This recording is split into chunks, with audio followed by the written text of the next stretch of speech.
The cameras are ready. The microphones are ready. Let's get ready for Wi-Fi! So, Nick Knight, photographer, image maker, CBE. Legend. Master of his field. Great to have you on. And nice to be. I suppose just quickly, just to sort of fill you in on why we're here, we want to dig into what has made you not just a man that holds a camera, but someone who has mastered your art, or on the process of, and are highly renowned and regarded within your field. Mm-hmm. You've worked with some of the biggest stars on the planet. You can pretty much pick and choose who you want to photograph, and they will say yes. It seems that way. You've photographed the Queen, amongst the list goes on and on and on. And we want to find out what drives you, what made you fight so hard to get to where you are. Yeah. Okay. Well, I'll happy to try and unpack it and see if we can find some reason in it. I'm not sure it's always easy to look back on your life and look back at the things you do and try and put a rationale, because a lot of things you do are just pure emotion and instinct and spontaneity. So it's not always so thought out or planned. But I'm happy to answer any of your questions. Well, I guess we'll start from the beginning then. Growing up, your childhood. Yep. Where did it all start, Nick? I was born in Chiswick in London, Queen Charlotte's. So you've got to be a Chelsea fan then? Don't go there. Don't go. Please don't go there. I'm struggling with the boxing. Let's go to football. Anyway,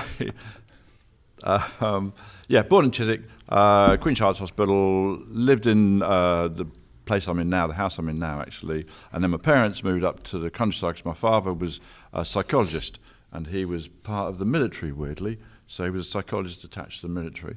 And we spent 4 or 5 years up near Cambridge.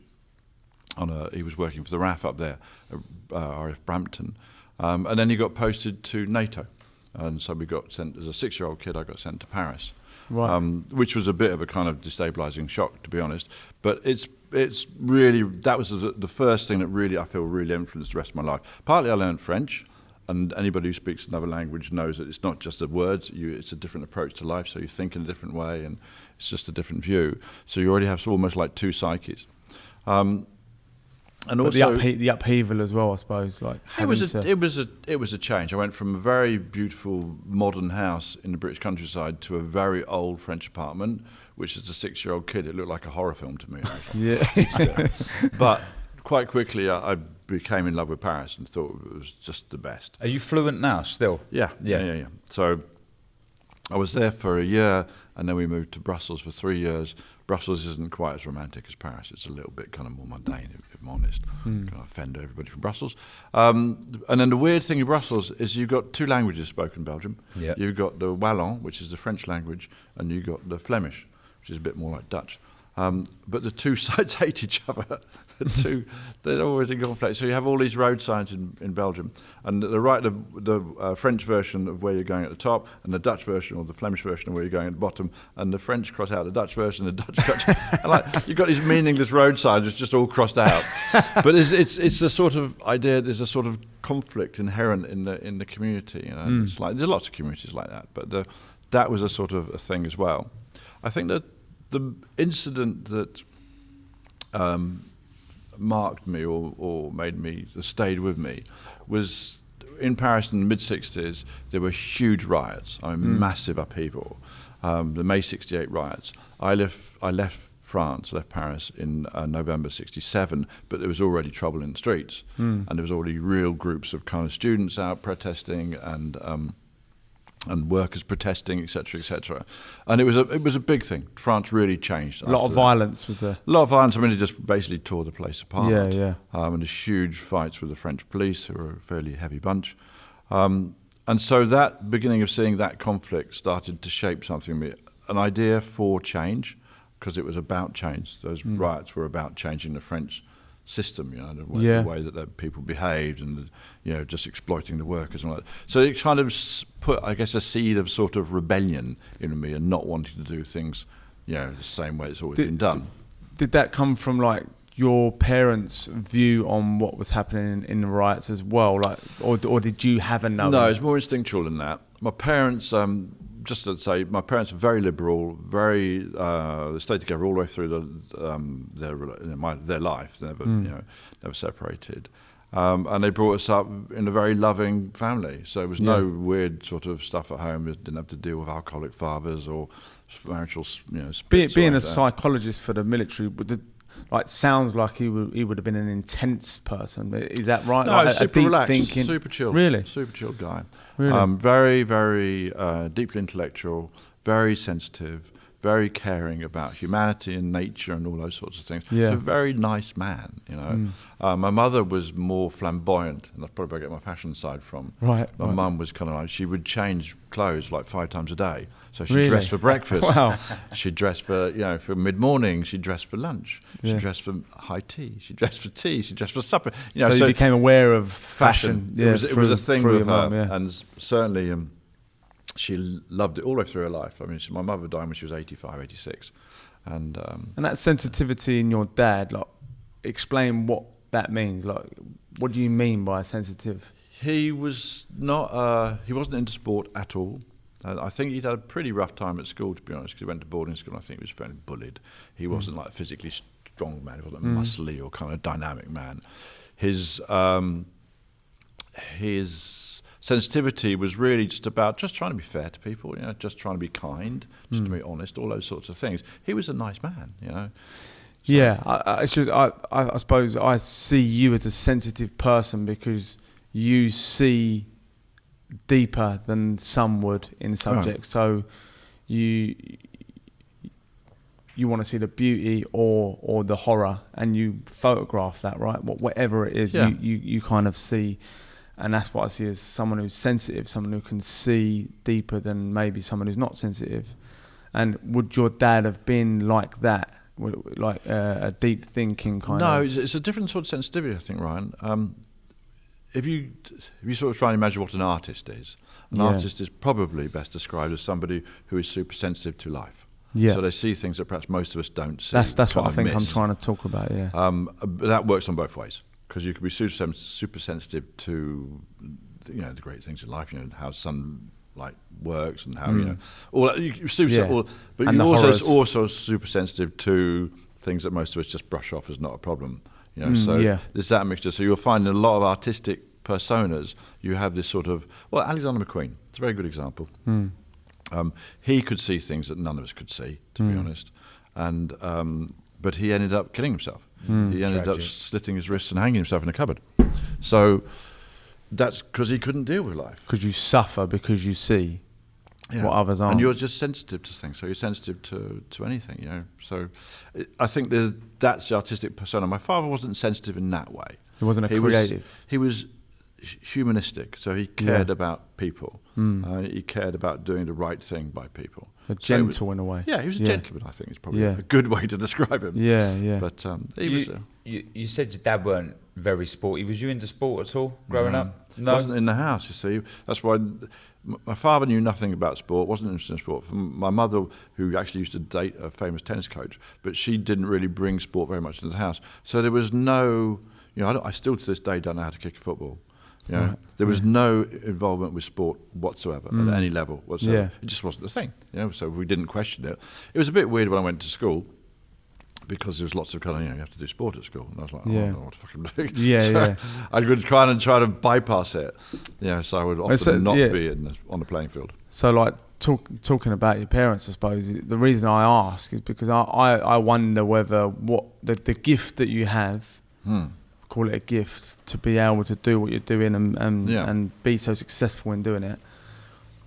I wonder whether that's a genetic thing or whether you've created it. And talking about your mum probably being a creative and expressing that through dress, that creative side may have came from her, and that's sort of ability to see fairness and that gentleness and probably come from your dad. So maybe there is a genetic element to, but it didn't play out in photography for them. We're always a bit of a sort of mixture of our parents. You can't get away from it.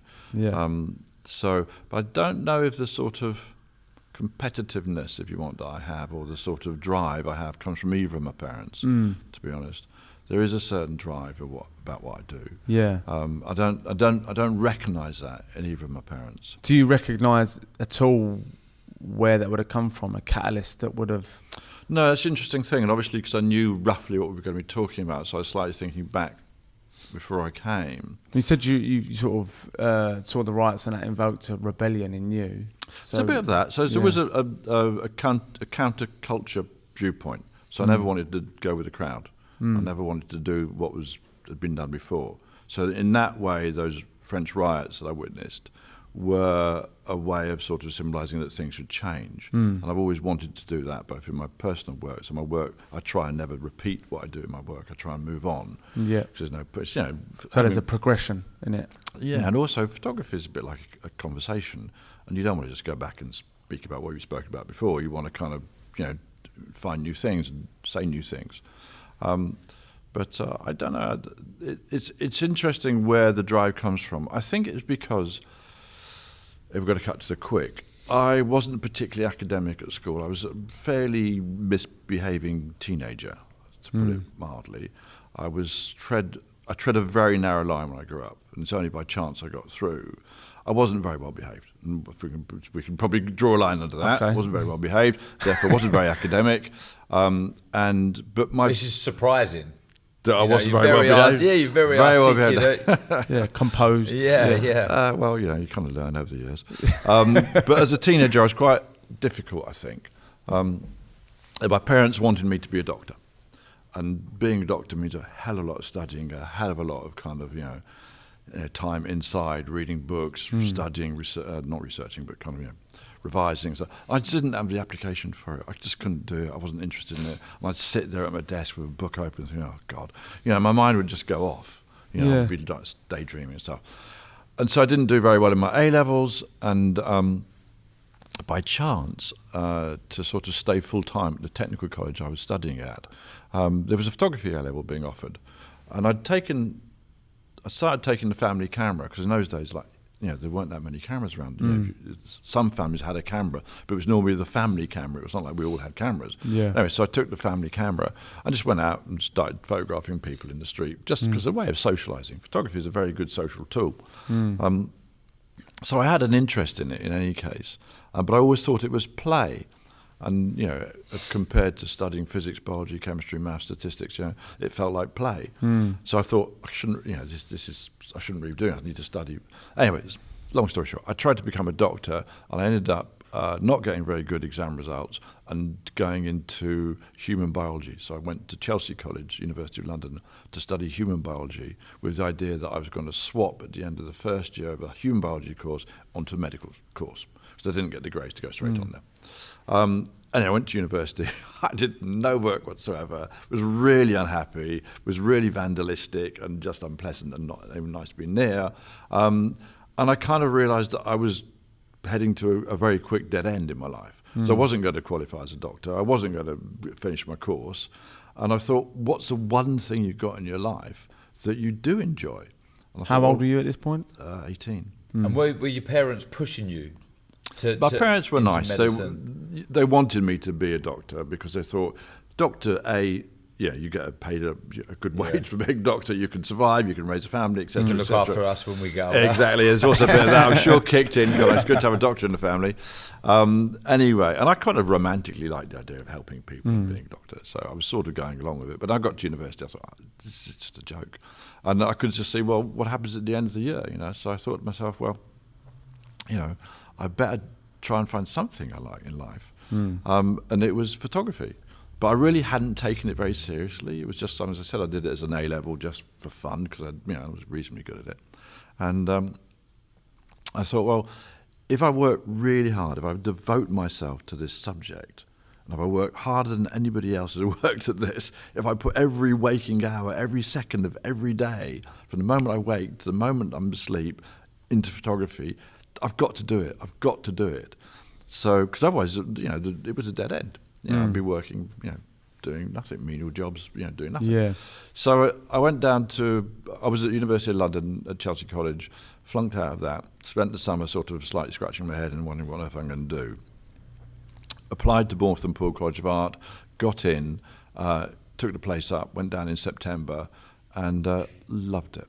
From the moment I walked into the college, I thought, you belong amazing. somewhere. I'm doing something that I'm really excited about, that I really love, that I'm okay at, and it's okay. It's not like I'm skiving. It's not like I'm playing. I'm doing something I'm supposed to be doing, and so I just immersed myself in it. And for literally, honestly, from that moment till now, I've never looked back. I've never thought I'm bored of it. I've never thought, I've always got the same passion for it I had from that moment I walked through the front doors of Bournemouth Poole College of Art. Never changed. It's just like weird sort of clicked into place. So it came partly from the realisation if I didn't do it, I was not in a good place. Yeah. And also the realisation that if you do something that you really love, it doesn't feel like work. Yeah. It doesn't feel like something unpleasant that you have to do. The funny thing, though, is that when you get a passion like that, when you get something you just love and you just want to do, everything else just falls to the wayside. So you don't want to take a break. You don't want to stop at weekends. You don't want to go on holiday. You don't. You just want to, you just obsess want to work. over that. Yeah. Yeah. So you get really focused on it in a way where it becomes everything in your life. Everything. So for the first 3 or 4 years, I didn't have any relationships with anybody else because I just wanted. What were you a reclusive? No, I wasn't antisocial. I just didn't have any relation. I didn't have a girlfriend for 3 or 4 years. Just because I weren't interested. I didn't have the time. Yeah. Too much to do. And the weird and lovely thing about photography is it's a passport into life. Anywhere you want to do. I can walk out the street today and see that man on the phone there. I can go up to him and say, "Excuse me, I'm really interested. Can I take your photograph?" And he will probably 9 out of 10 times will say, "Okay." Probably be a bit confused, but okay. So most people want to be photographed. It's a little bit different now than it was when I first started because obviously everybody has a phone now. Yeah. So it's a bit like, why do you want? But it's still most people enjoy and appreciate detention, and so it's a passport into life. And you mentioned that I'd photographed the Queen, so it's I can photograph the Queen of England, or I could photograph a heroin addict in recovery, or I can photograph anybody. It gives you a passport into every situation in life. Obviously, some people you can't get to, and there are some situations that aren't going to let you in. But it does give you a passport into nearly everything. So it became this sort of, I could do anything. So it's like, I'm not going to say it's like a superpower, because it's not. But it's this sort of idea that actually now everything is open to me. I can do whatever you found your flow. Yeah. So there was nothing, had I been a doctor, I couldn't walk up to that guy on the street and say, "Hi, can I take your pulse?" It's like you would probably say, "No, fuck, you're weird." Yeah. Sorry, just going back to what you were talking about around. Like, obviously, I'm going to go back to you misbehaving, but no, please don't. It's not about the detail of that. It's more the why. Like, why do you think you were a naughty kid? Like, there must have been a reason that you had this sort of fire in you that made you misbehave. And I wonder, because I've heard you speak about that you think you may have had dyslexia. You may have dyslexia. Yeah. It hasn't been diagnosed, but you think probably. Yeah. And I wondered whether going to school, maybe trying hard, maybe not, and it hitting a dead end anyway because people weren't understanding that you were dyslexic. It wasn't even a thing then. And your parents not understanding that, and them sort of pushing you to kind of go down an academic route and feeling really misunderstood. Was that like maybe I'm putting words in your mouth, but maybe that was a reason that you sort of had a fight in you? And I don't know if it was. No. I get totally where you're coming from, but I don't know if it was. My parents weren't pushy in that way. No. When I stopped trying to become a doctor and started to become a photographer, they knew nothing about it, and they were still supportive. Backing it. So there was no pressure, you should really do. My father was a bit worried, like, how on earth is my son going to feed himself? Because, artists at the time weren't making a lot of money, most of them. It's only the few of the Picassos and the Francis Bacons who were making money. Most artists were starving. Yeah. So he didn't think it was a great career to survive.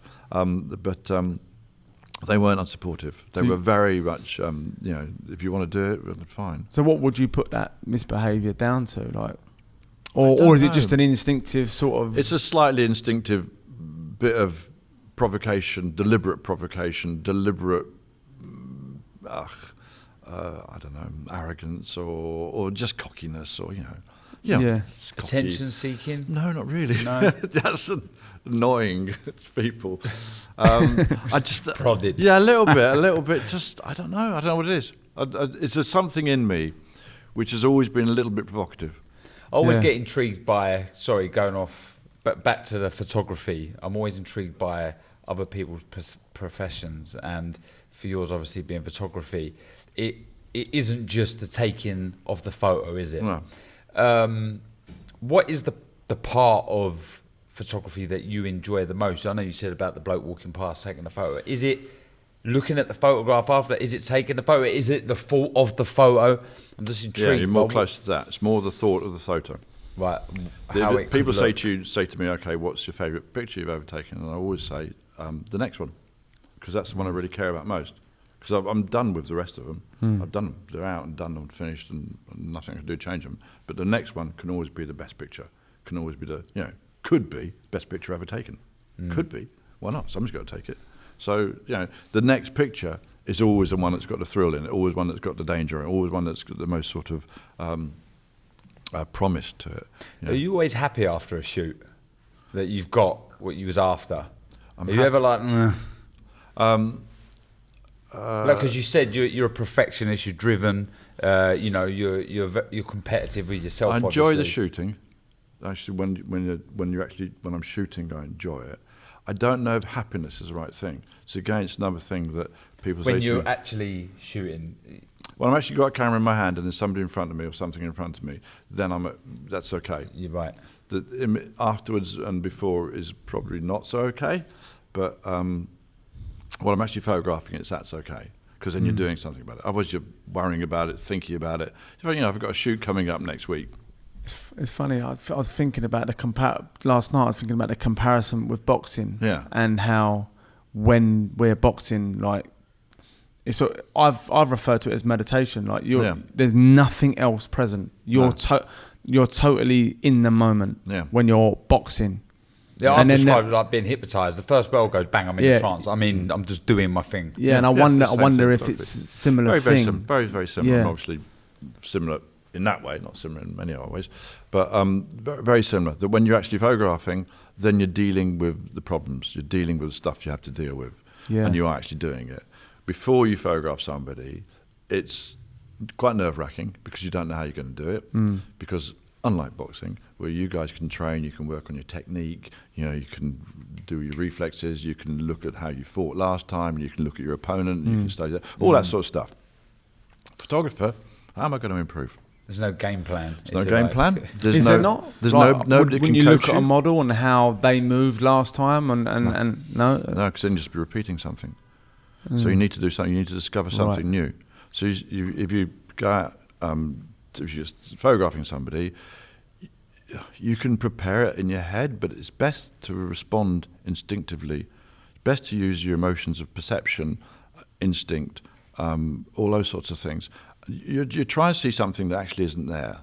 Because photography weirdly works slightly in the future. I mean, maybe that's a little bit akin to boxing because you're anticipating the punch.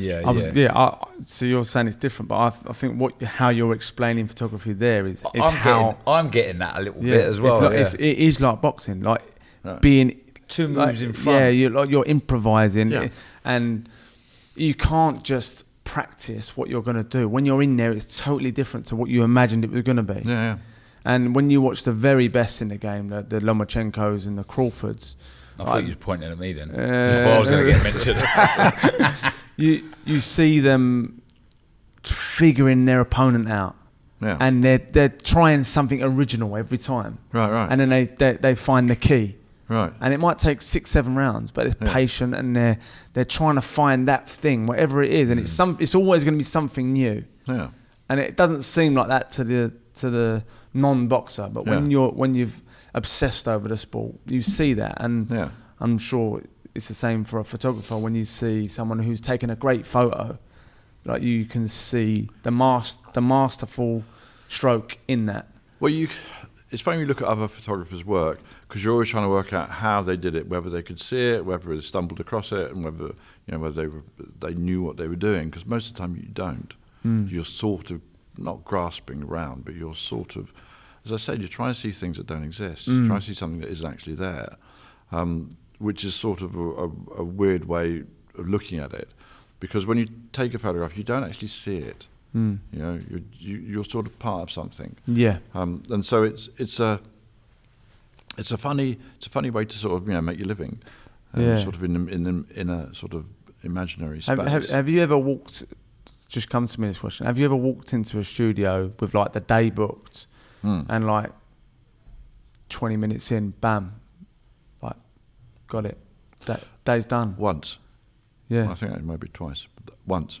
I was saying to somebody yesterday, the fashion designer Alexander McQueen was like one of the best fashion designers that's ever lived. And he had this weird thing, which actually makes him very similar to Kanye West. Both Kanye and Alexander McQueen have an ability to see things very, very quickly. So they understand the solution to the problem super quick, like lightning speed. And it's sort of weird because their frustration, or at least certainly with Alexander McQueen, his frustration with the people around, is because we couldn't catch up fast enough. You know, he'd see a picture and he'd say, I want to do this, this, and this, and we go, oh, I think, yeah. And he's like, oh, come on. You know, you could tell that he'd got he could see it. He could see the picture already. And he would get frustrated. I did a session with the singer Bjork, and literally, he got her dressed, she had her hair and makeup done, she steps in front of the camera, and I do one shot of film, because it's an old plate camera where you only take one shot at a time and then recharge the camera, so it's not like go click, click, click, it's like clunk. So I do one shot of film, one shot of Polaroid, we open the Polaroid up to check, you know, and Alexander McQueen looks at it and goes, right, we got it, okay, I'm going. Serious? First shot. Wow. First shot. And Bjork and I were like, oh, okay. And I said, well, you know, Bjork, you're kind of dressed up and you're here, so let's see if we can get better. Lee McQueen was just like, I'm off, bye. We spent like 4 or 5 hours and didn't get a shot better. And that was the one you used? That was the cover, yeah. Wow. And he could see that straight away. He knew he got it, 100% certainty. Literally, he left after that shot. That's incredible. So I've only ever done that once. Just for me, I have no idea. How's the process work then? So say Alexander McQueen has a new, what would you call it, new line out. Yeah. Does he contact you? Right, Nick, I want...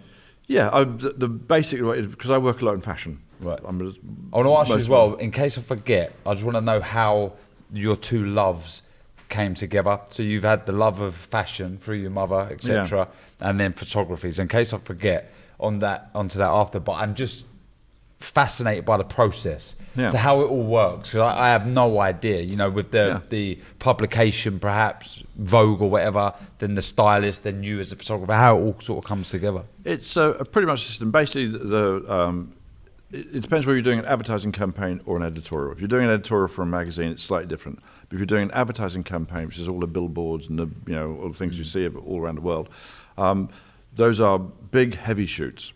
So there's a lot of preparation goes into them. The designer will approach you first of all. Right. And normally their relationship. I don't have that many relationships in my life. I haven't had. I've worked with about 5, 6 people again and again. I worked for Kanye for 10 years, Gaga for 10 years, Alexander McQueen for 10 years. So they tend to be 10-year relationships. John Galliano for 20 years.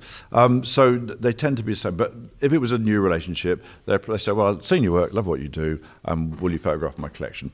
And so you meet them, you plan it, you talk about it, and you talk about, they show you their clothes, they tell you what they want to do, where they want to situate themselves. And then you discuss models and hair and makeup and stylist and art directors and all the kind of bits. It's a bit like putting a film team together. So you've got lots of people who all got slightly different roles, but all basically creating an image of a girl. Yeah. Right. And then shoot comes up, and they're normally about 3 or 4 days long. You normally take about 3 pictures a day. That's what you're aiming to do. To end up with roughly after about 3 days, about a 10-picture campaign. And that's what goes out across the world. That's what everybody sees. That was pre-digital. Changes now that we've got. It must be so much. Is easier the correct word? Now or before? Now I would have thought, because you can look at the photo on your phone, whereas before... It's different. That's all it is. It's very, very different. The process is different now. Partly because those big fashion brands need a constant supply of imagery. Whereas before, they would be happy with a 10-image campaign that would last them 6 months. Now they did image Content, in the morning, content, image in the content. afternoon. Yeah, exactly, all the time. So they need stuff much faster, and much more stuff. However, what it does is it brings the level of the images right down. Yeah. So if you're spending a whole day trying to get 2 images at the end of the day, or 3 images, you can spend like 3 or 4 hours on an image. Yeah. If you've got to do like constant images, you're just basically blasting away and trying to get them stuff, and the level of the imagery tends to go down. Right. So it's more stuff, but it's less.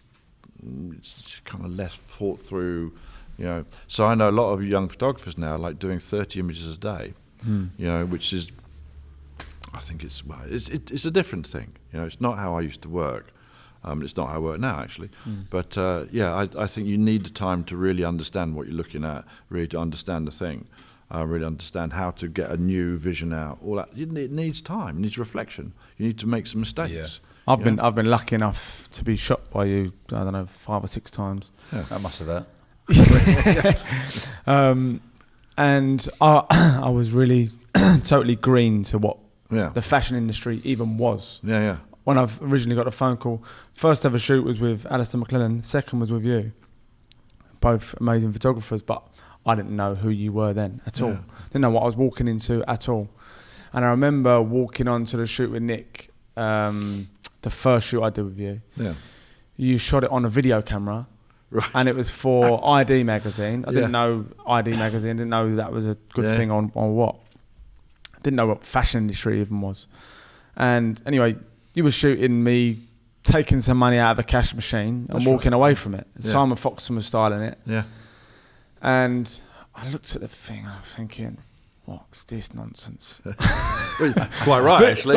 No, but video camera. I thought, why aren't you using a decent camera? That's what I was thinking, right?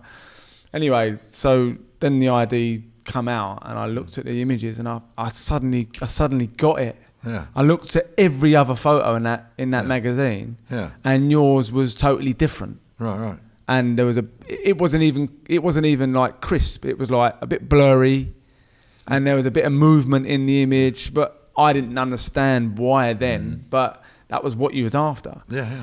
And then the next shoot, which was very close to that, was the Minotaur one, I think. Right. Yeah. And I've turned up to this one. You put me in a little pair of pants and like some sort of balaclava with things hanging off of it. Yeah. And I had to throw this guy greased up a wall. And I was thinking, what the hell is going on here? The boys at the boxing club are going to rip me for this. Lucky you got a balaclava on, that's what I'd say. Oh, yeah, but again, it's a shoot that's people still talk about. It's one of those. That was a good one, the Minotaur one. The cash machine one wasn't bad either. One of my favourites. You remember most of the shoots that you've done. You must have done mostly. so many.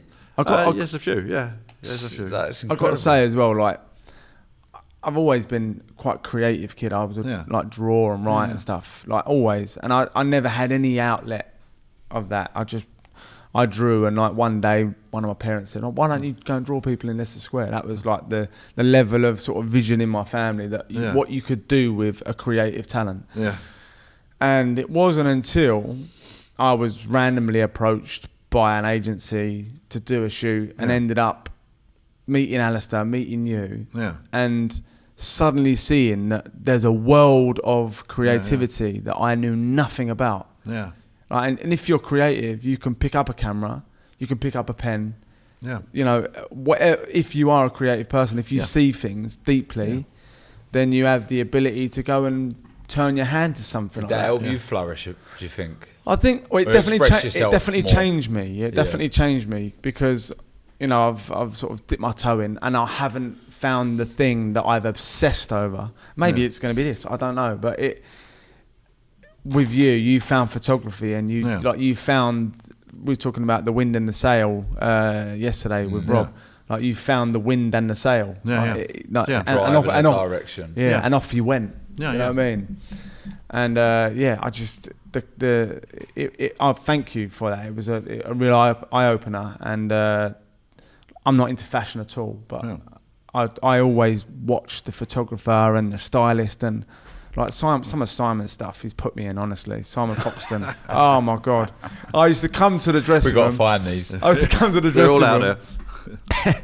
And he'd just laugh. He'd just laugh. Like, here he comes. I'm gonna have to wear some like little pants or something. Do you know what I mean? And a pair of high boots. It's just some crazy stuff. Nick, so going back to, well, way back now. So when did the two sort of combined? The love for fashion and photography. I think it was probably in me right from the beginning, to be honest. Fashion's a funny things. People don't really get quite how widespread it is. But, we've all dressed this morning. None of us dressed randomly. I was thinking that, because I'm not into fashion, but I'm wearing a kind of baggy T-shirt. Yeah. There's a reason I've picked what I've picked. Yeah, but I gave you another T-shirt. You go, I don't want one of this one. Yeah, because, everybody's got their sense of what they feel correct in. Fashion's like wearing a bunch of symbols and signs that say a bit who you are. You put stuff on because you think, well, I want to be seen like this because for me, it makes me feel a certain way. And it's, I don't want to look to this or I don't want to look to that. I think this looks... Everything's a statement. Everything's a statement. So it's a sort of code we all play with, And sometimes it gets much more evolved. So it's like, all this thing of sort of, if you're in a gang, the sort of the fashion you wear can be down to the little details. Or the colour. What all those sort of weird gang obsessions. So, it can get very, very important and very, very subtle. Or it can be about making a statement where you walk out on the street and you want everybody to see you. And I know a lot of people who do that, who dress to basically, so everybody goes, and sort of looks over their shoulder as they pass. This sort of peacock, sort of dandy who wants to show off, who wants to say, I'm not part of this, and look, I'm not part of this. It happens less now. When I grew up in the 70s in London, there were more people who would go out into the street dressed in a certain way to say who they were. So if you look at punk, which happened kind of mid-1970s. You were a punk, weren't you? No, I was a skinhead. Oh, skinhead. Very different, very, very different. Was that through choice? Sorry, punk's a bit more elaborate, right? It's a different thing. Punk's very much more flamboyant. Yeah. Skinhead is rooted back in the sort of 60s and kind of, the whole sort of culture, the working class culture of the 60s, but different story. Punks is very much a form of total sort of rejection of everything and also a very flamboyant way of doing it. So a lot, I first, back, I think it was 76, 77, I randomly went down a King's Road in Chelsea, and it randomly happened. There was a huge clash between what were the first punks and the Teddy Boys. And these basically two gangs were sort of just fighting and running amok up and down the King's Road. And I just stumbled into the middle of it.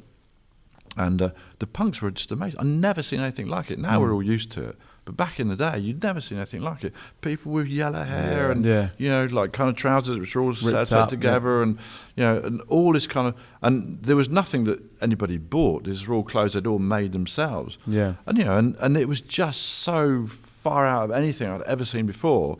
It was really shocking to see people like that. So do you think that witnessing that fight between those, do you think that was a catalyst for you maybe? Yeah, but I didn't want to be the weird things on both sides. There were skinheads. I don't mean a catalyst for what you became. I just mean like what you observed. The power of the street was important.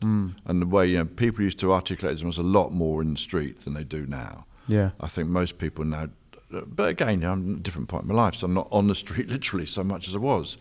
But I think that people now are much more reserved with what they wear out on the street. I mean, obviously there are exceptions to that, but maybe you look at the sort of people walking up and down. Everybody kind of looks. Nobody's really standing out. Or few people are standing out in the way they used to.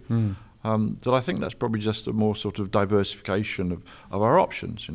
Do you think it's a coincidence, just to name two people that you've worked with, and you've mentioned them already, Lady Gaga and Kanye West, they're very out there with their fashion. Yeah. Do you think that's a coincidence that you're sort of, I guess... you get drawn to, in life, you get drawn to the people you admire, and they sort of, it's a relationship.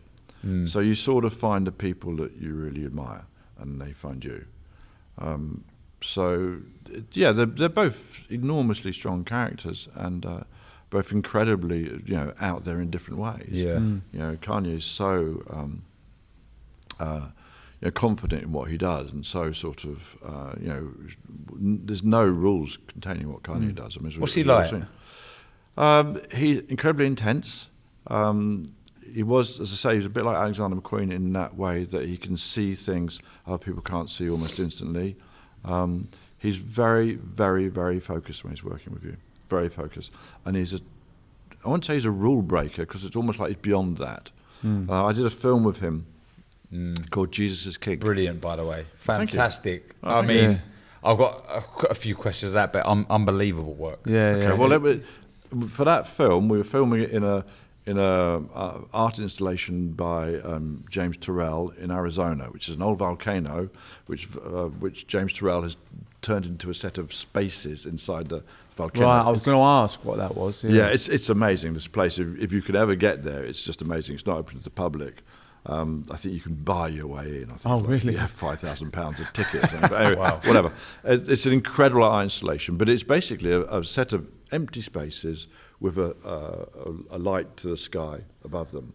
And is it made for what's the acoustics? Is it made for? No, that? it's made simply as an art piece. It's simply Right. a space. Anyway, so I was in this incredible installation, land installation by James Turrell, with a 50-piece gospel choir. Yeah. It's a pretty amazing They're thing. phenomenal. If you've ever been to a gospel, heard a gospel, or been part of a gospel choir performance, it's so uplifting. Yeah. It's so kind of It felt. I was watching it, and it felt like I was witnessing a kind of tribal calling for whatever God is. Yeah. That Well, I was said to you, calling didn't I? for it. Do you know what I mean? I said to Ryan, I'm a Christian. Right. And it kind of, when I was watching that, Yeah. I wouldn't say it strengthened my faith, but I felt this really warm, energizing feeling watching it. It was incredible. I tell you, it was a very incredible being there. And just a little anecdote I was going to say about Ye is that we went there to film it, and and Ye came like a day after, and we were looking, we were doing like these guys do, finding the camera angles, etc. And I was saying, okay, well, look, when they sing this song, we'll start with the camera down here, and I'll cut to the camera over there, and then we'll do a shot from underneath, and then the camera will move. He said, no, find one shot, make sure your camera's in the right place, it's the best place, don't move it, don't cut, don't edit, don't zoom, don't pan, nothing. Just keep it in the right place, find the best shot, hold it. Love that, yeah. And that's every song is one shot. Is it difficult when you're basically directing that film, but then you've got Kanye there as well? So who? Is that the right word? Who's the boss? Who's the boss? You don't look at it that way. No, it isn't. You're not in conflict. But is there ever like you've got a certain look and a feel to it, and you feel like, oh, this is brilliant, and then he might come over and say, yeah, and he'll have a point of view which I need to listen to. Right. And he'll see things that I probably can't see, and I'm working with him, so I try and understand his point of view. This would be the same with a photo shoot if you were working with Alexander McQueen. Yeah, right, okay. 100%. Being on set with you, like I remember, and this is a misconception of you, to be honest. I think when I went on the shoot, the impression I got of what you were going to be was quite a scary force. Right. And like, lovely. I turned up, and because I'm coming with that impression, not like bad. I just mean like. Was you nervous? No. But there was like, I don't know. When it's a bit like Tony Burns, like. He had an aura, a reputation. Like an aura and a reputation and people might even ham that up, with their own story. And I walked on, and I remember you being a bit like a tree. Do you know what I mean? Like a big, tall sort of figure that's over the camera. Everyone's kind of running around, making stuff happen, and you're in the centre. And you were sort of in charge of the ship. Yeah. And I didn't know how you were going to be, and then someone introduced me to, this is Ryan, he's on, and you were lovely. Do you know what I mean? Shook your hand, and you were lovely, and you've always been lovely, and that made me feel like I was able to ask you to do this. Do you know what I mean? Years and years later, but I can't imagine there being another tree in the room, and like, it's a good question. Well, trees manifest themselves in slightly different ways. Simon's a tree. Yeah. He has a whole bunch of ideas, a whole bunch of thoughts, and I'm trying to get in his head. The sort of way. I mean, the position I have on a shoot is very much, the buck stops with me in a way. So I'm the conductor, if you want. So I'm in the middle position. I'm just orchestrating the whole thing. However, what I'm trying to do is interpret somebody else's desires or their thoughts or their dreams. So that's what's going through my head. But the sort of physical part of it, I'm having to make sure the lighting's in the right place, that the model's doing what they want to do, that I've got the right camera angle, that sort of. So I'm whose desire are you trying to interpret? Simon's, if we're working with Simon. Okay. Ye's, if we're working with Ye. Would it never be your desire that you're trying to interpret? My version of their desire. So it's me understanding what they're seeing and being able to show it back to them in a way that they're excited by. So you'd never create a shoot for you, just you. You're going to shoot it. Seldom. What about your flower stuff? Would that? Well, that's why I said seldom. Right. Mostly, I've worked with other people, and the pleasure of it is getting inside their heads. And for me, the pleasure of it is being able to see through the eyes of Kanye West. Communicate someone else's dreams in a way. Yeah. That's the pleasure of it. That's the kind of special part of it. That's a sort of thing you can't do in any other way. That's the thing. That if you're allowed to see through somebody else's eyes, that's quite a honour in a way. But you're right. Sometimes I photograph just things for me about just. And the Roses series I've done for the last 10 years, which is should stop actually because I've been doing it for 10 years. I've seen some of the plant stuff that you did, and then you spoke on the 100 photographers thing about, and I think it was maybe called Plants. I'm not sure. Yeah, it's probably flowers. But there was a photographer that you were talking about. Yeah. He was also an ironmonger. He worked in ironworks. Yeah, Carl Blossfeld.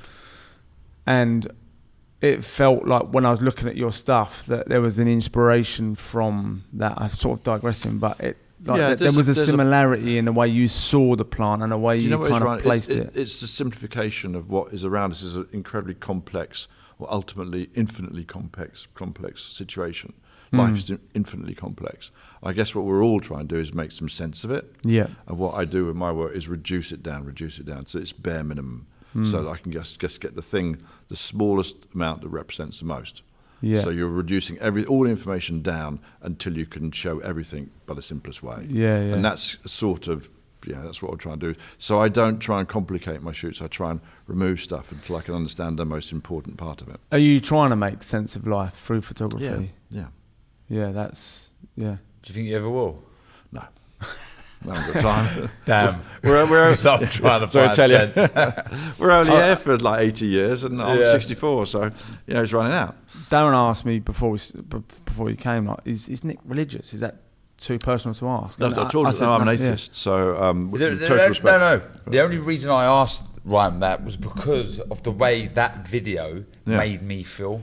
Yeah. Being, I say a Christian, I'm more a believer of higher powers, but it just gives me this amazing feeling. So I didn't know, like, from an atheist, that probably makes that even more impressive to me. Well, it's through the eyes of Kanye, though, right? Yeah. And he was very devout at that point, very devout. And I love things I don't understand or I don't know about. So new things to me are always super interesting. I say I'm an atheist, which is a kind of quick sort of way of saying, I'm not sure I can believe in a God. During lockdown, during the COVID period, when we were all locked down, I thought, well, what shall I do? Because this is a different situation I've ever experienced. I can't work. Yeah. Well, I didn't think I could. Actually, found a way. But so I thought I'll read a book I've never read before. And I thought, well, what am I going to read? War and Peace, or one of those huge novels. I thought, no, I'll read the Bible. Never read the Bible. My parents weren't at all religious. Like sport wasn't mentioned in our house. Religion was never mentioned in our house. So I read the Bible. I've heard about it all the way through my life. I'm always hearing people quoting things like the scriptures, and I don't even know what they are. And it's so I read the Bible from beginning to end. And that really, I found it really frustrating, really amazing. Really, it's kind of kept my mind working ever since. It wasn't. I thought I would discover a beautiful book. I thought I would discover a beautiful language, and I didn't. And I found something I felt really difficult with, and after I finished the Bible, I've got a friend who's a scholar of Islam, and I said to him, look, I wanted to read the Quran as well. So he said, okay, well, here it is. He gave me a copy of the Quran. So then next on my list is the Quran. So I'm super interested in people's spirituality, in the idea of spirituality. I have enormous respect for people who believe, etc., etc. So I'm not at all against religion in that way. Yeah. I think religion's a very difficult subject, and I'm fascinated by it. So the Quran is next on my list of books. So the word atheist makes me think that what you believe is just goes black at the end of it all. And that's Yeah, I think so. I think that's it. And would you say you're spiritual? Yeah.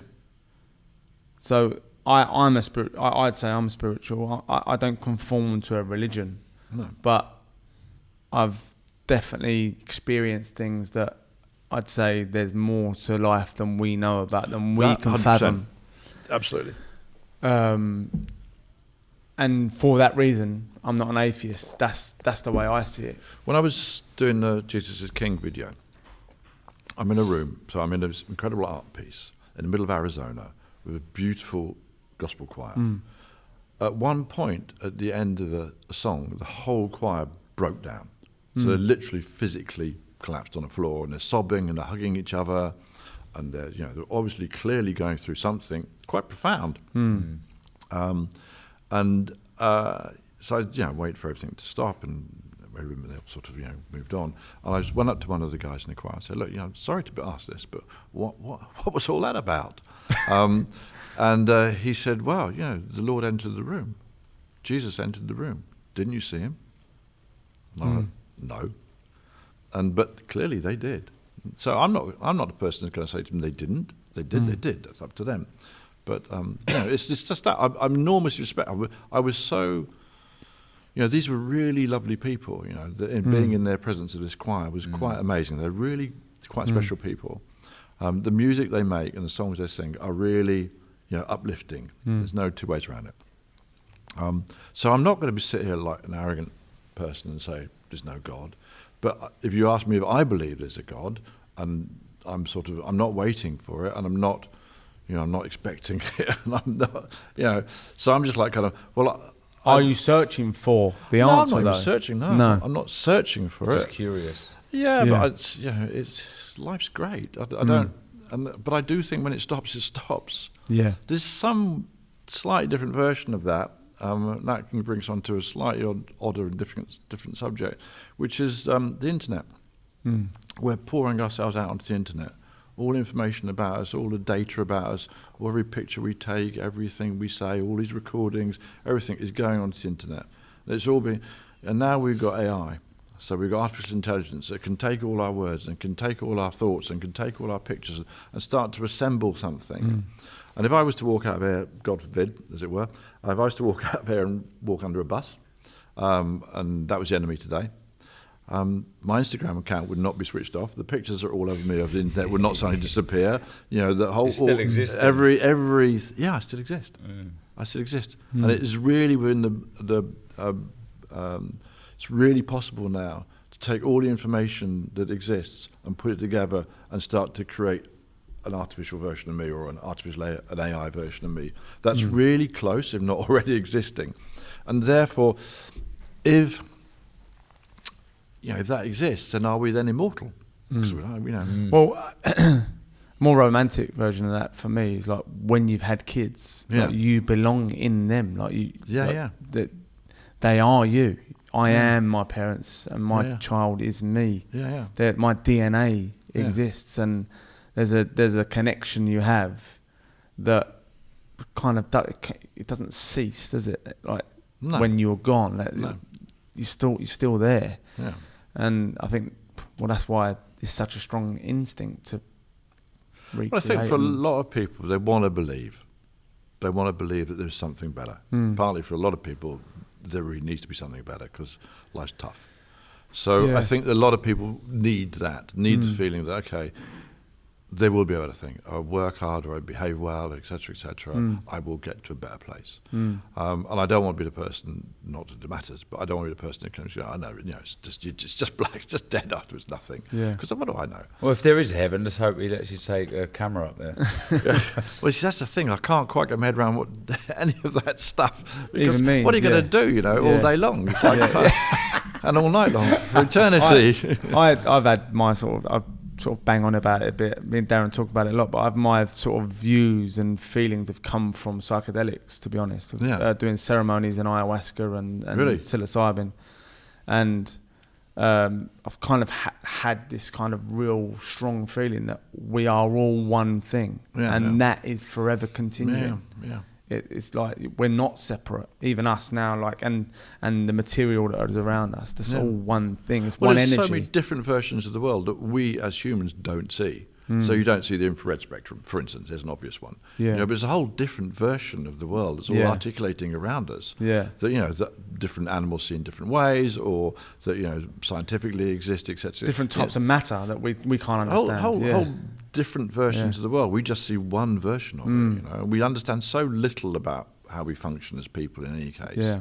So kind of there's obviously a lot of possibilities out there. But just to get back to religion. Sorry to get on to such a deep subject, but I'm interested in your perspective because you're searching for meaning in life through photography, and that's kind of my photography allows me to go to Arizona with Ye and experience his spirituality and spirituality of that choir. It allows me to work with a young man called Mohammed, to do all the positions of Islamic prayer. To understand that, all that allows me to, as I said right at the beginning, open doors. It's a passport into life. Going back to photography, what would you say your world title is? Your biggest trophy? I know you said it's the next photo. It is the next one. But so far, what you've taken now, what is the one piece of work that you go, do you know what? I've done well there. See, there isn't one. There must be. No, because Ryan mentioned it, the Queen, which, by the way, I said to you there, like, it's a brilliant photograph. The one where King Charles is looking at his mum. There's a bit of a smile on his face. And she's just sat there like the governor. So much respect for that woman. That's got to be a proud moment. There are lots of that was you, the official photographer for that, right? Yeah. And very strangely, actually, there are very, very, very few pictures of the Queen and Prince Charles. Virtually no official portraits of them together. I think there's one when he was very young, but there's probably one or two. That's it for the whole of his 70-year-old. As in like official photographs. Official portraits. So it was a kind of one. So obviously those sorts of things I'm enormously proud of. But I wouldn't put one above the other, because I could take a picture, of anything, a landscape, say, and it can. I've had it before where somebody's written to me or come and seen me or DM'd me and said, look, I saw one of your pictures, I say it changed my life. I'm incredibly proud of that, but it could be the photograph in itself could not be, it's what it is, but it's because it's had that much effect on somebody's life, that for me is a bit sort of humbling, So that's why I don't put one above the other, because when you do your work, you put it out there and it's no longer yours. It goes out there. People see it. If they want it, it becomes part of their life. They tear out a magazine, stick it on the wall. They have their favourite record cover, or they watch their favourite video, whatever it is, and it kind of becomes part of their lives. So I don't sort of look at my work in that way, where I think this is the best picture I've ever taken. And there are pictures that have got me further in my career. There's pictures that have sort of got me more respect within the industry. There are pictures that have made me more money. There are pictures that have given me more insight. But there's a whole range of different things. Depends where you put success. If you want to say which one's a successful picture, what's success? The ability to go on. Before, was that taken in Buckingham Palace? Windsor Castle. Were you nervous before that? Terrified, right. Terrified. With all those years of experience behind you, you're still. I mean, look, again, you talk about these comparisons between boxing and photography. Straight away, I'm thinking, I could have had all the fights in the world. Before my last fight, I was nervous. As nervous as I was before my first one. Well, that's exactly the same in photography for me. Wow. Exactly the same. Because you care. That's why. Yeah. Do you know what? That's a good shout. Yeah. And I'm not allowed. One's not supposed to talk about these things too much. But they told me a week before that picture was taken, which I was so happy they told me a week before. So they told me a month before. I'd been had a month worrying about it. They told me 6 months before I'd worried for 6 months. So I just had the week. But you can't muck that picture up. You can't, you can't go, you know what, I'm so sorry the film didn't come out. You can't. Can you imagine? You can't fail. You're not allowed to. It's not in the possibilities of what's going to happen. You're not going to come out there without a photograph. You had to do it. A lot of what you do is out there, right? It's very cutting edge, like original thinking, something new. Like, do you get nervous on the release of those things that you do that are pushing the boundaries? No, not at all. No, not really. Sometimes I get a bit concerned in case people see it and misunderstand it. Yeah, because that's happened. You think you're saying something and people say it a totally different way. Yeah, and you sort of think, I didn't mean that. But and you get a bit of stick for it. You get a bit of stick for it. Now, especially with social media, you have to be a little bit more vigilant about. Well, you get a bit more feedback. Back in the day before the internet, you could do a series of pictures that go out. There's magazines, nobody can respond to you. Now, of course, publish on Instagram. Everybody's got a voice, and quite rightly, and they can come back to you. And sometimes people just see things in pictures that you sort of think, well, I never meant that. The story I always tell is that I did a perfume ad for a very, very big French fashion house, and they had a very famous perfume, which is quite well known, and the head of the fashion house loved my work and said to me, okay, Mr. Knight, I want you to do this photograph, I want you to photograph this perfume for us again, but I'll give you carte blanche, do what you want. So I said, oh, great. So I went away and I thought about it, and I thought, when do I see perfume ads? So I thought, well, I see perfume ads often when I'm in an airport, because they're in the duty free and everything. So I thought, well, in that case, you want to see an image which is a bit reassuring. So I thought, a picture of an angel. I mean, obviously not literally, but a picture of an angel. So I got this beautiful girl I used to photograph a lot, very, very pale skin, kind of, super kind of angelic looking. And I lit her from the back, so she's all got light blasting around her. And I put these sort of rather loose, sort of feathery wings on her, but not very exact, just kind of idea of some sort of white thing behind her, sort of kind of, And I handed the picture in a couple of months later, or whatever it was, and to the president of this company. And he looked at it in horror and said, you've given me a picture of a prostitute.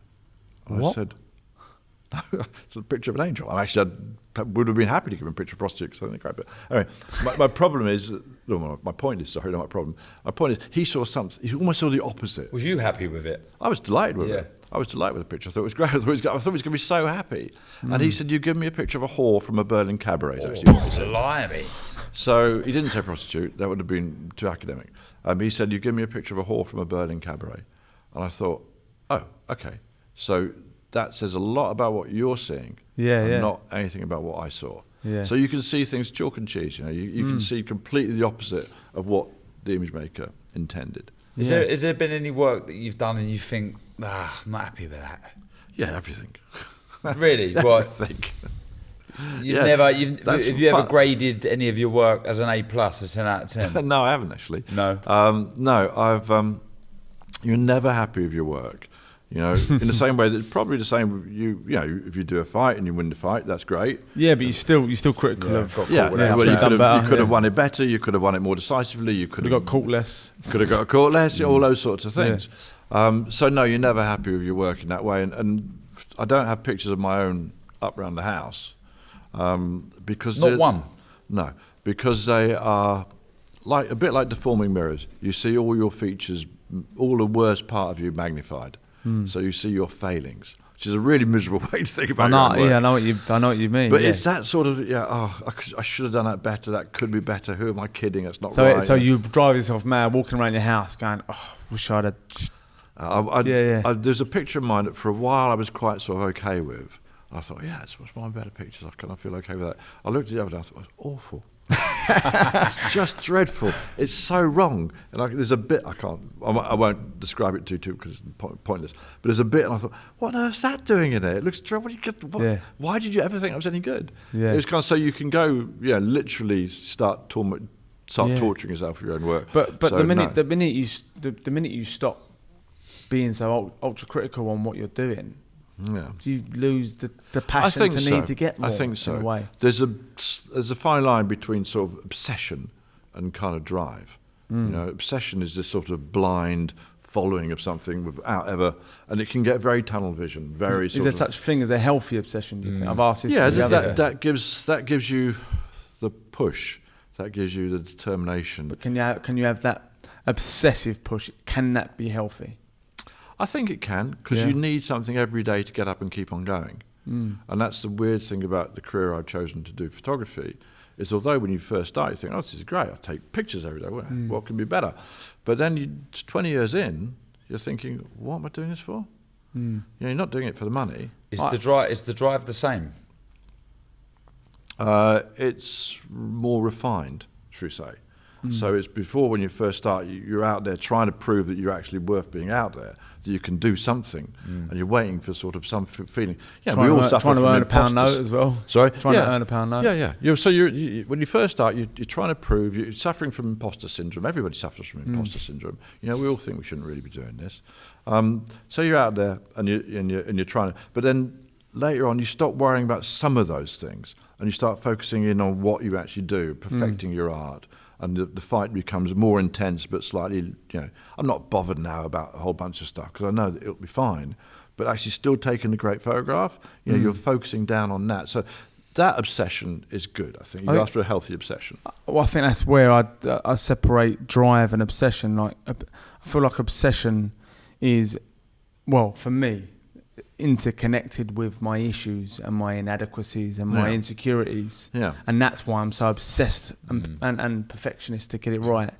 Whereas what I'm trying to get towards more is a drive that is derived from me wanting to be enthralled and enthusiastic about what I'm doing. Yeah. So that it's that is healthy because it's coming from love, passion, enthusiasm, rather than insecurity, inadequacy, fear. Do you know what I mean? Totally. There's a whole psychology to how we all work, and certainly I find it very, very strongly in my photography that if I obsess about something and if I kind of start to get rid of everything and control,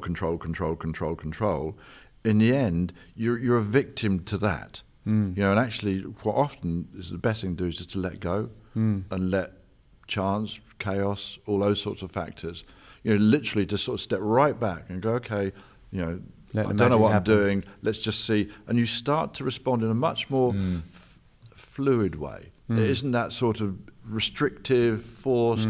You start to be much more responsive. I think there must be something similar in martial arts, where you sort of become part of the flow. I'm not exactly sure, 'cause I'm struggling to explain myself. But there is that sort of where your instincts take over.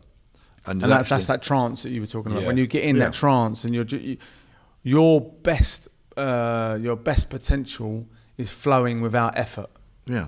It's like, and it does feel like that. It does feel effortless. Yeah. When you get into that place. And when I'm doing a session and it's a really kind of, you've got to do, it's like a heavy session, you really do get into that place where the fear goes. I've always said it, when you first start a photo shoot, it's like trying to run through treacle. Literally, it's like everything's wrong. The lighting doesn't work, the camera's in the right place, the tripod doesn't work, etc. It's like everything's wrong. And you just have to find one little thing to hold on to and you kind of pull your way through it.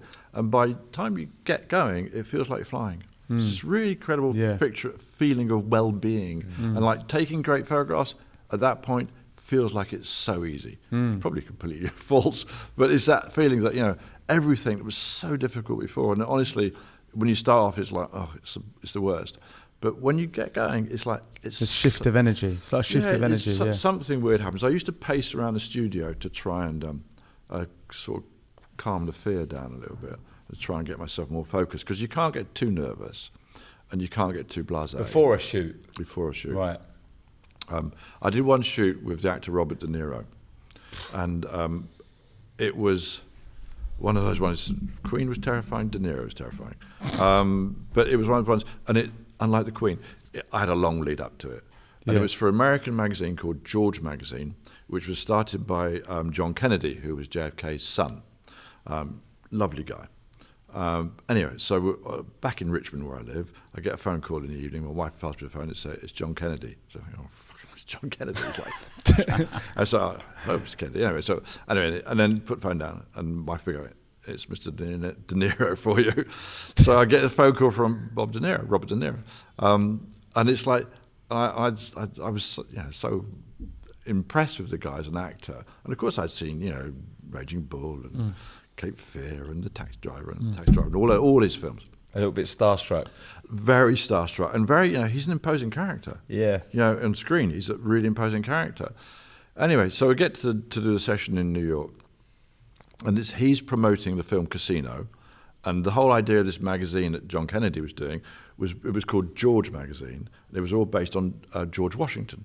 Right. So, and it was the second cover of the magazine, so an important cover for them. And Kennedy's idea was that it should look like George Washington, so he put De Niro in a white George Washington wig and gave him George Washington's ceremonial sword. De Niro, in the meantime, wants to promote Casino, so he's got a 1950s suit on with a nice little pocket handkerchief and a kind of, whatever, sort of like tonic kind of feel to it. How do you marry those up? You don't. But anyway, so I go into session, and also he's got all his buddies around him. So De Niro brings all those people from Casino, some of which are real mafia. So, that casting is quite real. Yeah. So they come around, they're in the studio as well. So it's not exactly the lightest of situations. Anyway, I look into my camera, I look down the lens, and I'm looking into the same eyes I've seen on screen. And last time I saw him, he stuck a pen in somebody's head. It's that look. Yeah. And you think, it doesn't change. He's in my camera. This psycho is actually. Of course, he's not a psycho. He's a nice man. Yeah. But I got so nervous about the shoot, I didn't manage to calm down. And also, it was such a weird shoot. It's called a crossover of George Washington 1950s kind of mafia. It just didn't fit visually. Yeah. It's like having a guy imagine you want to photograph an actor and he's got a mask on and then a mask on top of that. It's like, how do I get through? Yeah. So it wasn't my best. It wasn't my finest hour. So would you say you lost that fight? That one? Yeah, that one I went down on. Yeah, okay. Yeah, it wasn't quite a knockout, but it was a kind of, So experience gained. Yeah, experience gained, exactly. It taught me to get to that place where you are not you don't let fear overcome you. So you have to get to, and you can't do the opposite and just go, it doesn't matter, it's a photograph, who cares? Yeah. But you can't get to that place. You don't become blasé. So you have to stay focused. But there's a balance between the fear getting the better of you and this sort of reaction to it, which is to try and force yourself to be relaxed about it, which you're not. So there's a kind of fine balance there. I've always said, you gain confidence from winning and you gain knowledge and experience from losing. I wish you did, Ryan. I wish you gained confidence from winning. You gain confidence in certain areas, but the fundamental thing you're trying to do, you never get confident with. You get more relaxed with the stuff around it. So if De Niro phoned now and said, will I photograph him, I would be much more relaxed. I would know what I have to do. But still to get the great photograph, to try and get the great photograph, is still terrifying. Yeah, you're still grasping for the magic in the moment. It's not guaranteed. It's not guaranteed. You're standing in front of Robert De Niro and you want him to be incredibly impressed because you admire him. So you think, well, this is a great actor. I've seen all his films. I think he's amazing. And I want to do a picture of him where he goes, wow, that's amazing. So I want to impress him. So and then you do a picture, and the first one that comes out, because back in the day we used to work on 10x8 Polaroid, so the pictures come out straight away out of the camera, and they're this size. So you pin them on the wall, and he looks at it, So that's where you're up against. And the nice thing is, well, I think that the healthy thing is that you fail every time. As soon as you start, you fail. So the first camera, other than the Bjork story, the first picture that comes out of the camera, you pin it on the board, and it's rubbish. And that feeling of I failed in front of somebody I really respect is actually quite healthy, because then humility and it's about humility. It's about, okay, we're at ground zero now. We've got to start to work. We've got to start to do this. So it pushes you to get into it more. It can only go one way, I guess. Yeah. And that's in your field. It's Simon Foxton, or it's John Galliano, and it's or Kanye West or Lady Gaga. You're pinning it up against the wall. They're seeing it, and then you need to go on the journey to find what you want. There's nothing more crushing than having somebody who you enormously admire and doing a bad picture of them in front of them. It's kind of like, okay, I'm nothing, but I'm here, and if you allow me, I'll kind of, it's a real kind of crash. Anything you can build up beforehand, and you can do enough patois and kind of, not patois, but you can do enough sort of banter to kind of fake it, but inside you're still thinking, this is fucking awful. I had a question talking about Robert De Niro. Like you refer to yourself as an image maker rather than a photographer, or both, and you do a lot of short film videos. And I wondered why you never went into, or maybe you have plans to go into feature length movie, or do you plan to? No. They take up far too much time. I've been offered a couple of features, but I don't want to do them. I run SHOWstudio. Yeah. So that's an art platform which takes up all my time. It's like running Channel 4 or BBC. Yeah. Not quite, but it takes every day. I've got stuff to do with that. Every single day of the week, I do stuff with that. I can't just take off like 6 months from that. I can't, or 3 years or whatever it would be. Yeah. It's too much time, and I like the performance, the power of a shorter interaction, a shorter kind of thing. You were saying this yesterday, Dale, weren't you? Yeah. Like the short, sharp stuff. Yeah. Keeps you stimulated. You get stale otherwise. Yeah, Well, well, I do. it's and also the bigger it gets, the more people put their input in, the more money's in, the more people's got a voice in it. So if I'm doing a film, the budget's, I don't know, whatever film budgets are these days, 50 million, whatever it is. There's a lot of people, so there's no free lunch. There's a lot of people who've got money invested in that, and they're going to have their say, and you're going to have to listen to them. And they'll change the ending, or they'll research the ending, or they'll and I don't want to be in that situation. I don't want to devote 3 years of my life. Sounds exhausting. Yeah, it is. Yeah, I'm exhausted already. So I don't like the time period that feature films tend to operate over. I don't know if I'm that good at them. I don't know if I'm that good at a narrative storytelling. I could make them look good. Whether I could do a compelling film to watch for 2.5 hours or 2 hours, I don't know. Yeah, I was thinking about like movies that I've watched that I can imagine you sort of making something similar. And what's the one with Scarlett Johansson where she goes into the I know exactly what you mean. Jonathan Glazer, right? Yeah, he's a great filmmaker. Yeah, so that's the kind of thing I can imagine you doing like that. Well, yeah, I'd hope I'd do something that was visually provocative if I did it. Yeah.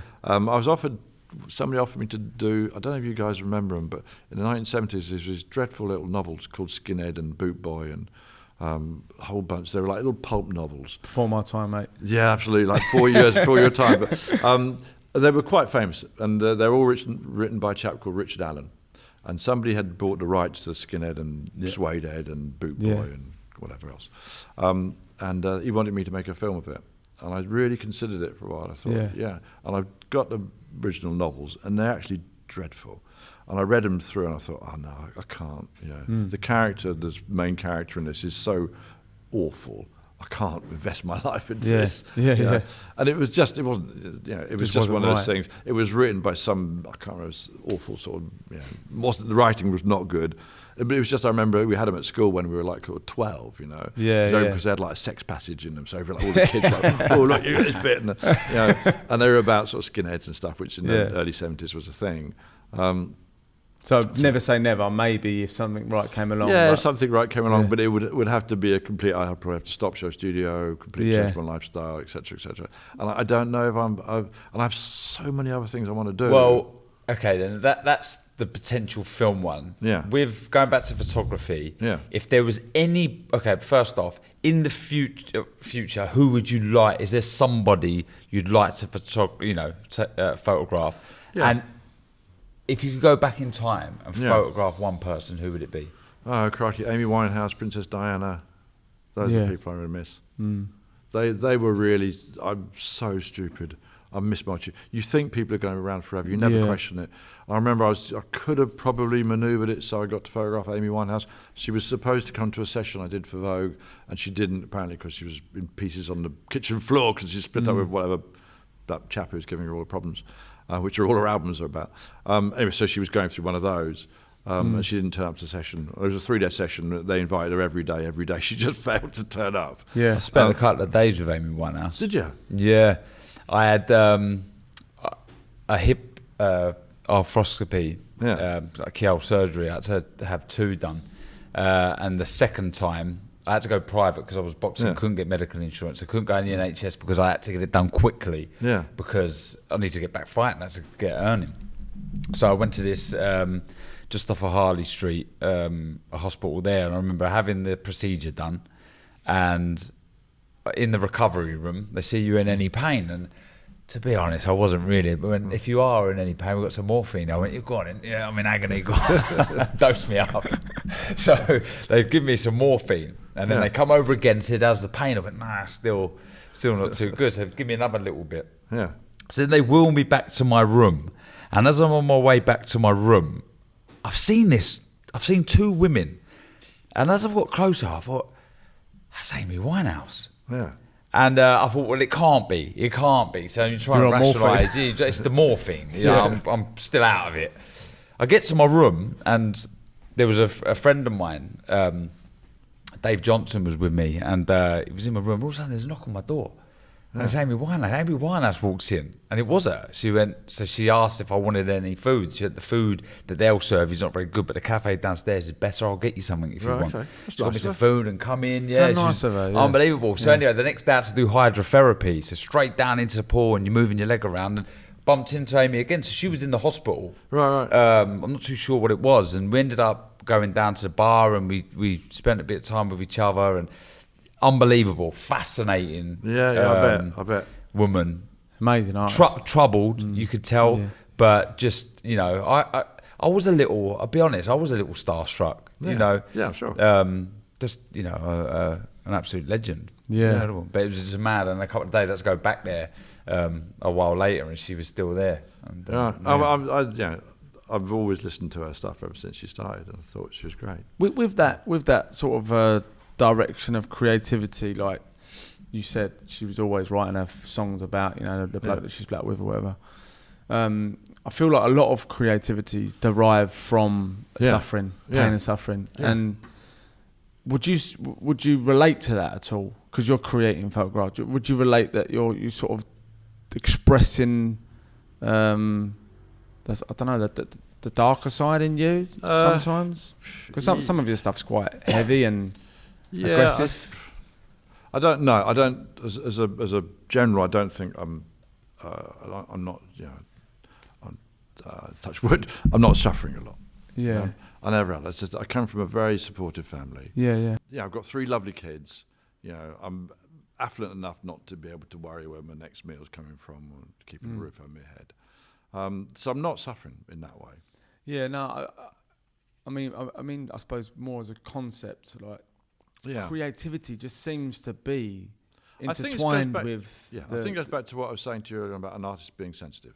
Yeah, you know, you can be sensitive to things, you know, which, as I said, other people would not see or not notice or just brush off or whatever, and they can be flooring. They can just, you know. Yeah. So, on the basis of it, I'm absolutely fine. I'm very lucky to have had the life I've had and to be in the position I'm in at the moment. So I don't have a big troubled part of me. Yeah. And I don't have any inherited issues. I wasn't abused as a kid. My parents were not drug addicts, alcoholics. Yeah. You know, you had both. Yeah, I had both parents. Yeah. I had support from and love from them all the way through to the end.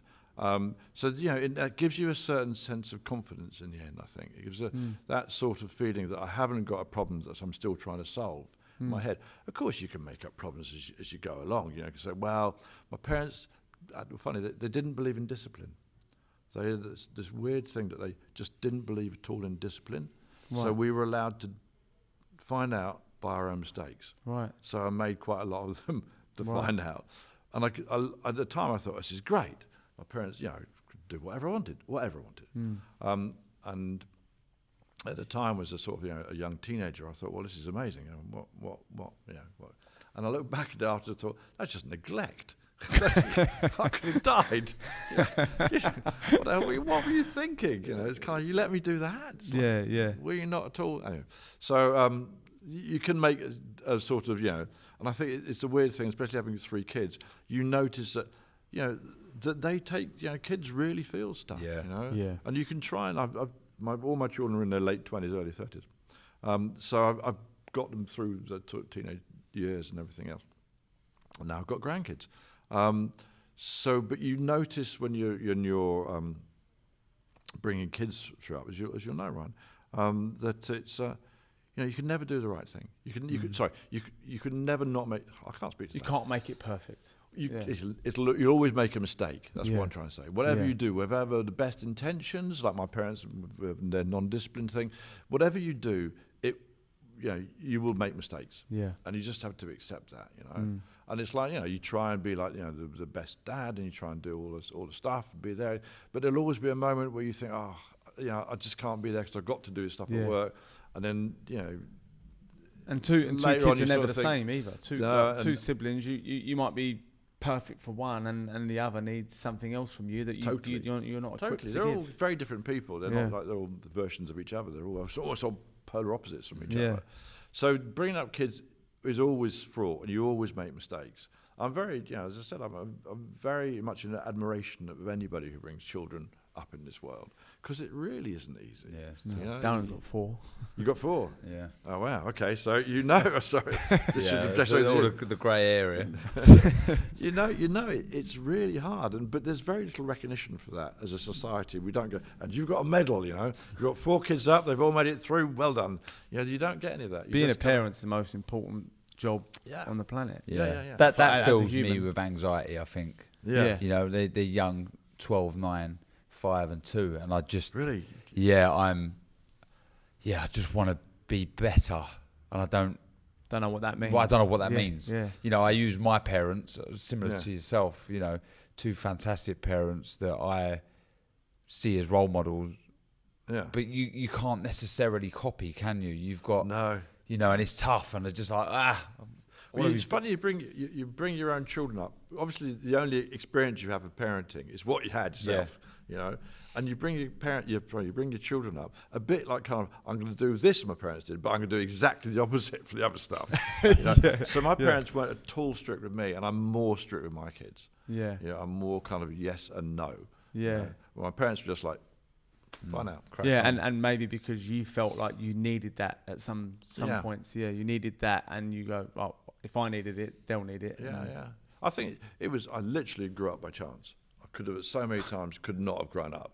Because I was just like, when your parents don't put any discipline on you. Parameter. Yeah. No parameters. So what's the next parameter? Well, it's a school. Okay? So you don't care about the school, so it's the next parameter. It's the law. Yeah. And you kind of just keep on going out until you hit the parameter that's going to bring you back in again. Yeah. So I don't think it's a great way to bring up kids. It taught me to be very good with my mouth. You've achieved so much. You've photographed so many people. You've OBE, CBE. What keeps you going now? Can you see an end? Do you ever want to stop? Like what keeps driving you? What keeps you going? Okay, that's a really good question, because it is the sort of centre of this. I still feel I'm just starting. I still feel I'm just discovering stuff. And now I'm getting a little bit annoyed that time's running out. So I still feel that there's so much to do, so much I want to do, so much. I get really excited about projects, and I've got so much I want to do, and it's finding the time to do. And you can't rush this stuff. You have to give it its time. You have to do it properly. I'm really into sculpture. I really want to make sculptures. And I know nothing about sculpting. Yeah. So I want to learn. There literally is so much I want to do. What's stopping you? Well, there's nothing stopping me. It's just a question of, if I want to go and spend a year trying to learn out how to do a sculpture, I've got to knowing that you're a perfectionist, you're going to have to invest fully. That's what we were talking about, wasn't it? And also, I've got other things I also want to do. I've got what? other shoots I also want to do. Yeah. It is the frustration of knowing that it's a finite time and it's not getting further away, it's getting closer. Yeah. So I'm aware of that, probably too aware of it, to be honest. But it's a strange thing that drives you, it really pushes you. But I feel it now. I've never felt, I want to relax now, or I want to. It's almost like getting more. When I had kids, there was a moment where I thought I should really stop and spend more time, invest more time in my children. I try and invest as much as I possibly could. But, it's a pretty single-minded thing, being a photographer. You're pretty much driving all the time. But, I'd never really lost that drive, Yeah. What I was trying to say, I reorganised my priorities a little bit when I had kids. So before I had children, it was about me. It was about my drive. And even my wife, Charlotte, when she joined me, she understood what a obsessive, what a single-minded, she took me on. Trying to find a nice way of saying it. She took me on knowing that. But when you have kids, they don't make any decision. They're just born, and they go, "Whoa, okay, what have I been born into here?" Yeah. And so I had to. No, I didn't have to. I quite quickly readdressed my priorities. So before, the main thing was the photograph, the ultimate thing, and I had to say, okay, that's secondary to my kids now. My kids are the main thing. So you have to kind of reappropriate. You have to reposition that a little bit. Yeah. But it sort of happens naturally in a way that, I don't know if you two found this out, but I mean, like I'm saying the same thing, but I was quite egotistical before my kids. It was about me. And then all of a sudden you have a child, and it like widens you up as a person. Actually, it's not about you. You're the least important thing. It's all about them. And that felt very emotionally kind of stabilizing for me. Before I was so kind of, I think I was quite unpleasant in my sort of devotion to myself, if you want, my sort of drive. And I felt having kids really turned me into somebody who was much broader emotionally and less kind of like, this sort of...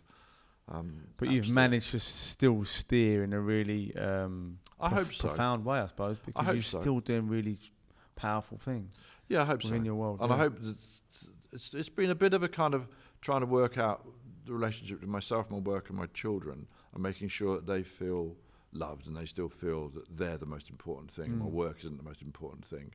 But, it's tricky. Are you proud of yourself? It's a tough one to answer that. You are someone and you're proud of yourself, but I guess as a family man, a father, you must be. But professionally, it is a hard one because it sounds like it sounds like you're saying you're patting yourself on your back, which I never really like that sort of feeling like haven't I done well, because you know how fallible you are, and you know also, as I said, it's always about the next picture. So I don't know if I see myself. I'm proud of what I've done. I'm happy to have done what I've done. Yeah. I wish it could have been better. I wish the pictures had been better. But I'm happy to have done what I've done. And I've met some incredible people and been privy to some incredible moments. Right now. Exactly. This is probably, it'll take a bit of topping, to be honest. I wonder where I was going to get there, to the summit. I'm happy with what I've done. I'm happy that I was able to, meet Lady Gaga, and see her transform herself in the way she did. I'm happy that I'm important to her. I'm happy that the stuff I did with John Galliano, my relationship with Lee McQueen, I'm happy with. Some of the models that I've worked with, people I found who were not models, who were people who were on the street or, just kids that you see and you think, you go up to them in the street and say, excuse me, I know I might look like a weirdo, but I'm not, I'm a photographer, honestly. Here's my card, would you work with me? People you discover on the internet, who you then see blossom. That's what I love about a lot of what I've done. Is I've seen a lot of other people go from being a bit uncertain themselves and then to see them take off. When you met me, I was a wild kid. I mean, you might not have known that, but I was 19. Yeah. Well, it's people. I've had a lot. I've seen a lot of people grow up and become successful, and that's really lovely. That's nice, because that's selfless, isn't it? You want other people. You're more concerned about other people. Well, I think the pleasure's just natural. You see somebody who you think, I can see something in that kid. I can see something in them.